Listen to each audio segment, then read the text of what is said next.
Ya, terima kasih Anda masih bersama kami dalam program Majelis Sore, Majelis Kita Semua. Tentu kalau kita belajar tentang ilmu agama, Al-Quran tentu juga menjadi bagian tugas kita sebagai umat muslim dan juga muslimat yang harus dipelajari kian hari dan tentunya juga setiap waktu.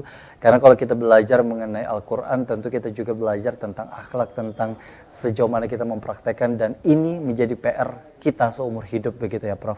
Tapi kalau kita bicara mengenai Quran Surah Al-Qadar ini sendiri Prof, kesimpulan dari Quran Surah Al-Qadar bicara mengenai stilistika, gaya bahasa, ataupun juga hal-hal yang terkandung di dalamnya yang begitu istimewa di dalam Al-Quran. Seperti apa? Baik, Bismillahirrahmanirrahim. Al-Ikhtitam, penutup ya. Oke, kesimpulan. Surah Al-Qadar. Sudah saya sampaikan tadi, surah adalah tema. Al-Qadar Indonesianya kemuliaan. Jadi surah yang berbicara tentang malam kemuliaan. Malam kemuliaan menurut versi ini adalah malam yang ada di 10 hari terakhir bulan Ramadan. Yang istilah Rasulullah, taharraw Lailatul Qadar. Intai-intai malam Qadar itu. Bisa malam ke-21 atau ke-23 atau ke-25 atau ke-27 atau ke-29. Ya, ini juga strategi yang bagus dari Rasulullah, intai-intai. Jadi kita berarti standby terus. Gitu. Sebaiknya standby itu bersama keluarga. Gitu loh. Kalau ada langgar musalla masjid yang menyiapkan kegiatan itu, bagus juga kita bawa keluarga ke sana. Tapi kalau tidak, kita sendiri yang standby di rumah, gitu, beramal, gitu, lakukan amalia. Itu satu. Yang kedua, dari segi stilistika, beberapa hal yang sudah saya sampaikan. Pertama dulu, di surah ini, Allah memulainya dengan kata-kata sesungguhnya kami. Berarti ini memutus mata rantai untuk mengatakan ini bukan karya manusia.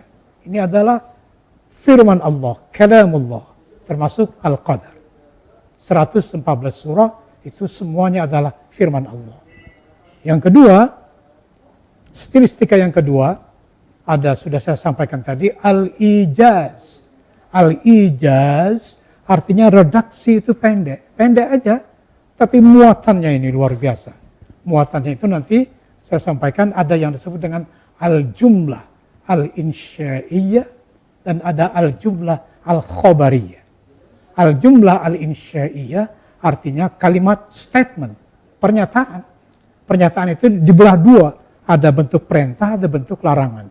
Kan begitu. Tapi kalau al-jumlah al-khobariyah itu informatif. Seperti ini, kita tidak tahu. Dari mana kita tahu ada malam qadar? Kalau bukan informasi dari Al-Quran. Kan begitu. Jadi kalimat informatif. Dan kita tidak tahu bahwa malam itu seabrek malaikat turun.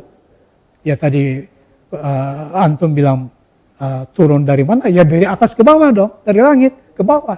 Ada yang tinggal gak? Gak ada. Dari mana taunya? Al-malaika itu bentuk jama'. Kalau satu, malakun. Satu malaikat.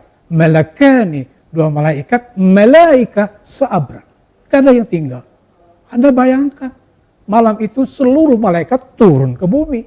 Tetapi tanazzalu, itu ada filosofisnya lagi.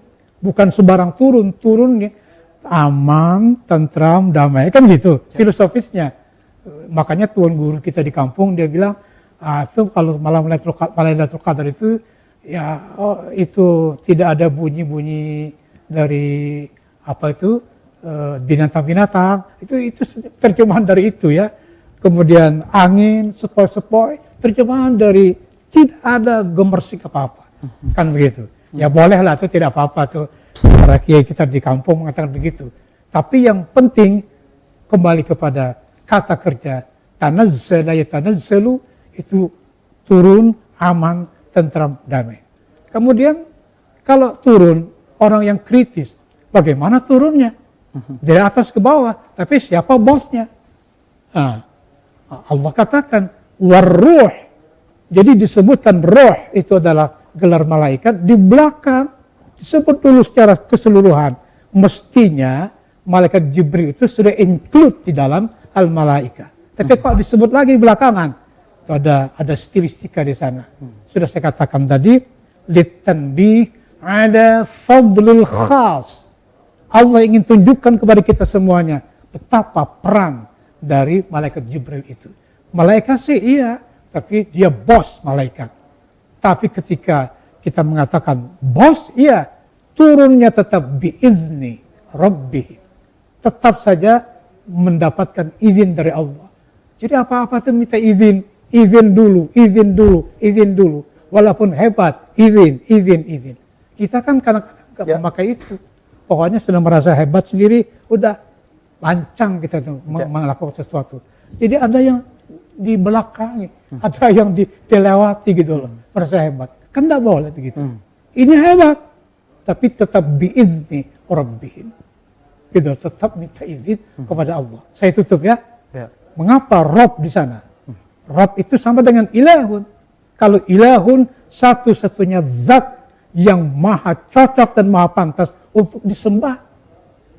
Tapi kalau Rabb satu-satunya zat yang maha kuasa, maha perkasa di dalam mencipta langit dan bumi dengan segala apa yang ada di antara keduanya. Termasuk kamu, hai Jibril. Makanya izin. Itu bagus dikembangkan. Izin. Jangan kayak bos. Gitu loh. Saya mesti harus izin dulu kepada moderator, kepada kameramen, kan begitu loh. Saya harus izin dulu kepada yang membawa saya, Mas Iqbal, gitu loh. Dan saya minta petunjuk, apa baju ini warnanya apa yang dipakai. Nanti kalau salah pakai bisa hilang kepala, kan gitu loh. Mesti izin. Biizni rabbihim min kulli amr. Persoalan apa saja. Gitu loh. Tapi ujungnya, ini dia sangat menyenangkan. Salamun hiya hatta matla'il fajr. Ujungnya itu selamat, sejahtera. Kalau orang Arab bilang mabruk. Kan gitu. Saya kira itu ya. Oke.